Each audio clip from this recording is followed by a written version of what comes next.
Zemun kojim hodamo je u stvari Zemun kojim smo nekada hodali. Ne primećujemo prisustvo novog, već odsustvo starog. Ne privlače nas naši odrazi u staklenim fasadama, već odrazi starinskih prizora. Tako je David al-Bahari svojevremeno pisao o Zemunu. Momo Kapor je sa druge strane reke tvrdio da je Beograd najlepše mesto da se sačeka autobus za Zemun. Ipak, šetnja ovim gradom u Beogradu neće nam prikazati samo njegove kaldrmisane ulice, trgove, vidikovce, šetalište pored Dunava, kafane. Deo istorije Zemuna i dalje je tu, zapušten i zaboravljen, kao da se trudimo da ga izbrišemo iz sećanja. A svaki od tih napuštenih prostora krije neku svoju, jedinstvenu i neponovljivu priču. Ovo je naša priča o njima.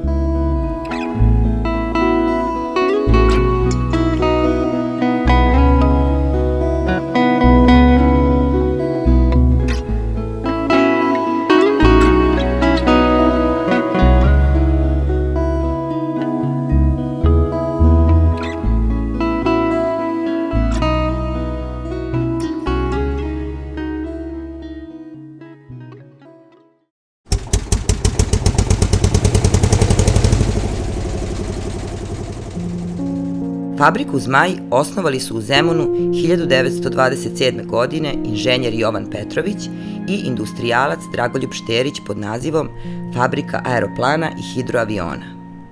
Avioindustrija je u Kraljevini Srba, Hrvata i Slovenaca bila veoma razvijena, te su u Beogradu u to vreme funkcionisale čak 3 velike fabrike aviona. Nakon Drugog svetskog rata, fabrika je eksproprijacijom oduzeta vlasnicima i okreće se proizvodnji poljoprivrednih mašina. Iskustvo u visokoj tehnologiji stečeno proizvodnjom aviona omogućilo je dinamičan razvoj programa poljoprivrednih mašina, pa se pričalo da su skoro sve žitarice u tadašnjoj Jugoslaviji bile požnjevene kombajnima proizvedenim u ovoj fabrici. Tokom sankcija i ratova 90. godina fabrika je zapala u krizu, a privatizovana je 2006. godine od strane konzorcijuma offshore kompanija smeštenih na Devičanskim ostrvima. Proizvodnja je odmah potpuno stala.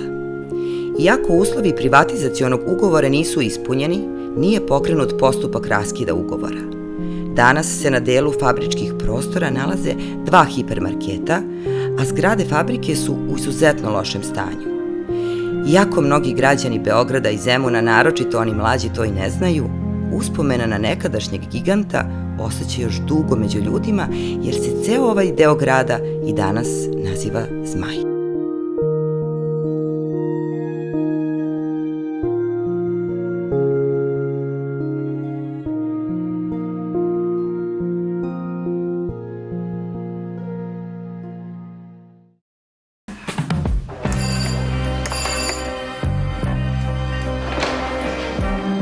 Svaka voljena stvar je središte jednog raja, rekao je Novalis.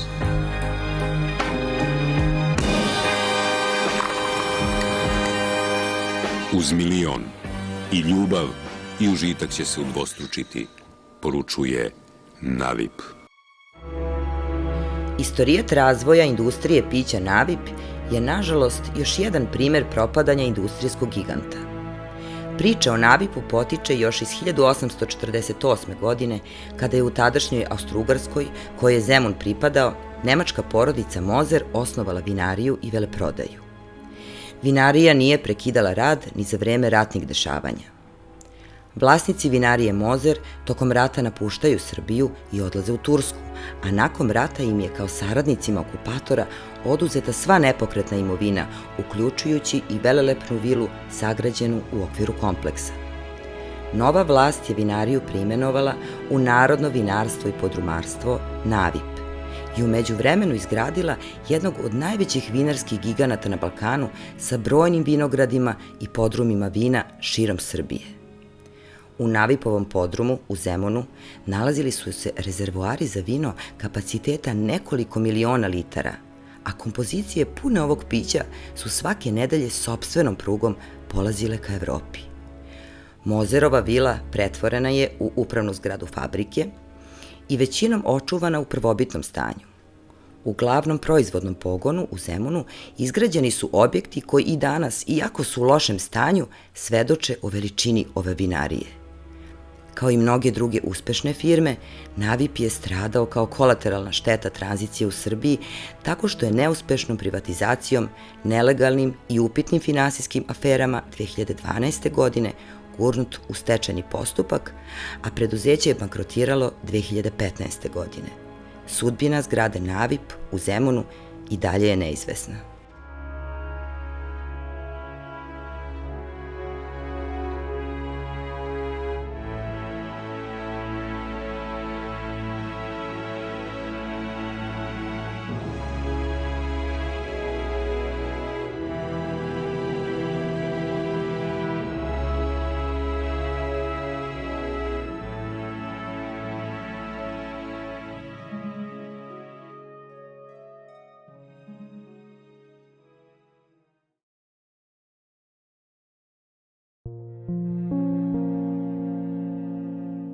Misteriozna priča o Vili Vukojčić na obali Dunava između Zemuna i Batajnice jedna je od omiljenih među Zemuncima.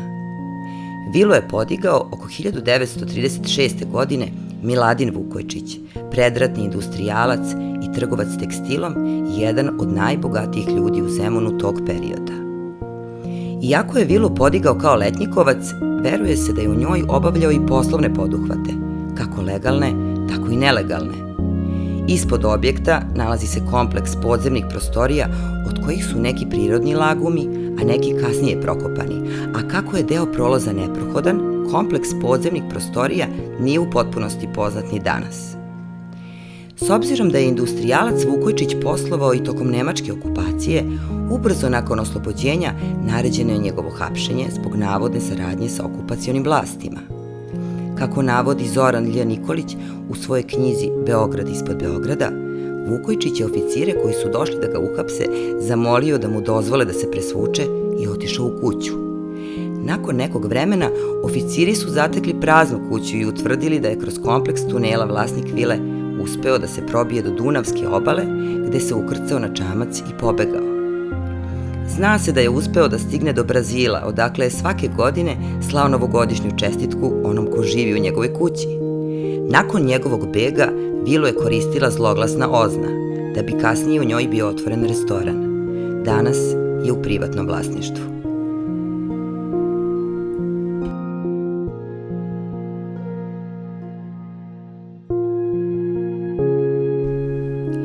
Hidrobaza na Zemunskom keju je bio jedini vazduhoplovni centar za hidroavione u ovom delu Evrope. Pozicija na koja je postavljena vrlo je pažljivo izabrana. U Zemunu su se u predratno doba nalazile velike fabrike aviona, a lokacija je zaštićena od jakih dunavskih vetrova i rečnih struja. Kada je u vojsci prestala potreba za hidroavionima, hidrobaza na keju je nastavila da se upotrebljava zbog dva uređena sportska terena sa obe strane glavnog objekta. Još dosta vremena posle prestanka opsluživanja hidroaviona u bazi, ove terene su koristili vojnici za održavanje kondicije i za rekreaciju u slobodno vreme. Iz tog razloga u vojnoj dokumentaciji je ova parcela ostala klasifikovana kao sportski centar. Zaključkom Vlade Srbije iz 2006. godine usvojen je master plan za prodaju nepokretnosti koje nisu neophodne za funkcionisanje Vojske Srbije, među njima i sportski centar na lokaciji nekadašnje hidrobaze. Uprkos protivljenju nekih udruženja građana, parcela je na licitaciji prodata i danas je zapuštena i neiskorišćena.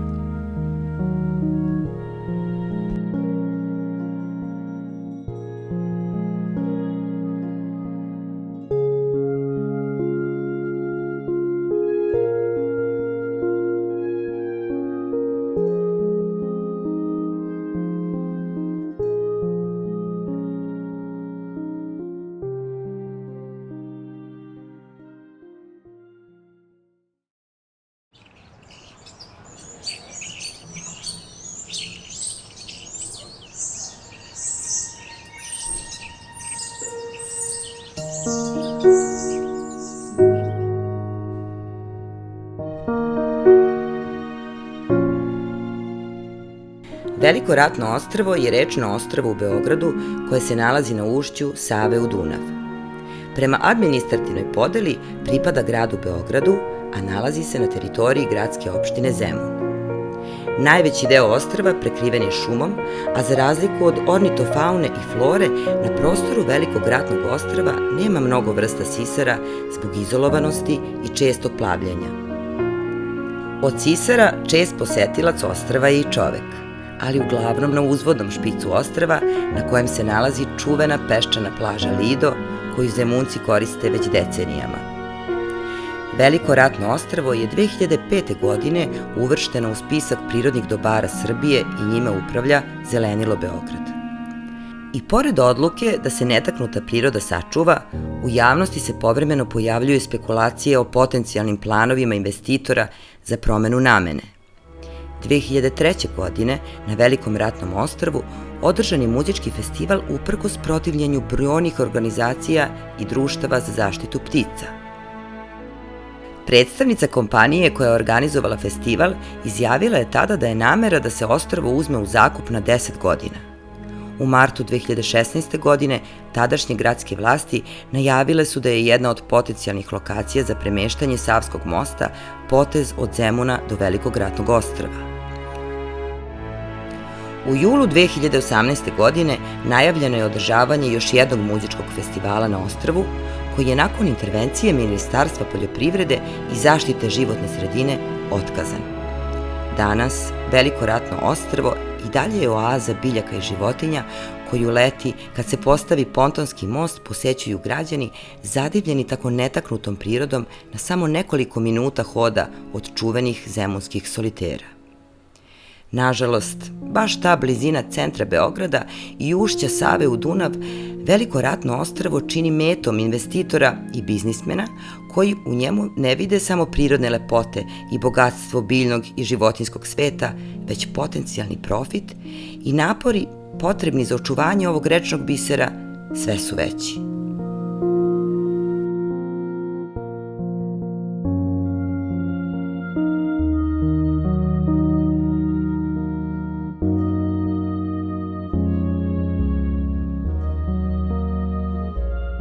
Zemun kojim hodamo je u stvari Zemun kojim smo nekada hodali.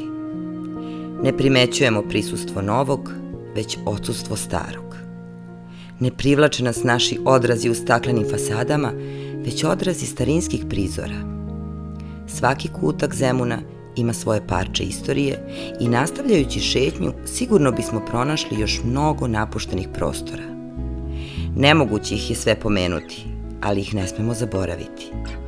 Jer kao što je rekao Ivan B. Lalić, mesta koje volimo ne možemo napustiti.